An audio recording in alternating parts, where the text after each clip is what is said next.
জ্বালানি তেলের দাম বাড়ায় ক্ষুব্ধ হয়ে পড়েছেন সাধারণ মানুষেরা। তারা বলছেন, লাগামহীন মূল্যবৃদ্ধির এই সময়ে সরকারের এমন সিদ্ধান্তে ভোগান্তি বাড়বে আরও। পাশাপাশি মাসে মাসে স্বয়ংক্রিয় পদ্ধতিতে দাম নির্ধারণের সিদ্ধান্ত নিয়েও আপত্তি আছে তাদের। সিলন ফ্যামিলি ব্লেন্ডের কড়ালিকার আর সতেজ স্বাদের পারফেক্ট ব্লেন্ডে স্বপ্নেরা মেলুক টানা। মরার উপর খাড়ার ঘা, রাত থেকে আবারও বেড়েছে সব ধরনের জ্বালানি তেলের দাম। যদিও গেল 2 মাস তা খানিকটা কমায় কিছুটা স্বস্তি ছিল সাধারণের।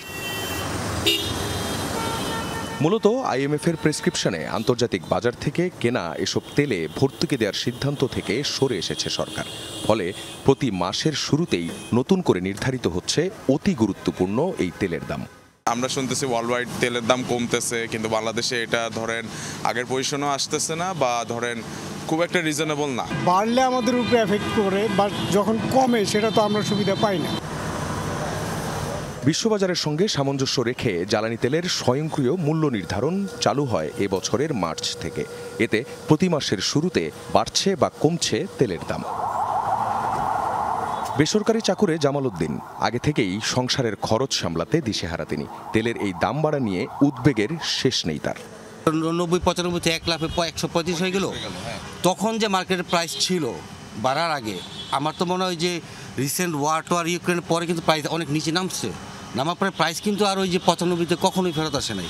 জ্বালানি তেলের দাম কমার প্রভাব পণ্য পরিবহনে না পড়লেও বাড়ার সাথে সাথে ভাড়া বৃদ্ধির তৎপরতা। আমাদের তো বাড়ার পারবে না, তেলের দাম ঠিকই বাড়ে। সরকার ইচ্ছা মতো তেল বাড়াচ্ছে, একবার কমাচ্ছে, এটা তো আসলে ঠিক না। এগুলা প্রায় এরকম দেখায়, শুধু আমাদের কমায় 2 টাকা কমায়, আবার 4 টাকা বাড়ায়। মানে আমাদের জনগণ আসলে ভোগান্তি আসলে এটা। ব্যক্তিগত বা রাইড শেয়ার চালকরাও বিস্মিত দাম বাড়ার খবরে।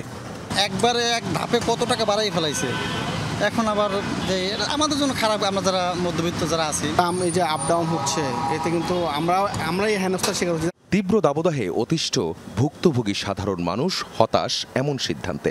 তাদের দাবি, স্বাভাবিক জীবনযাপন আরও কঠিন হলো এই দাম বাড়ায়।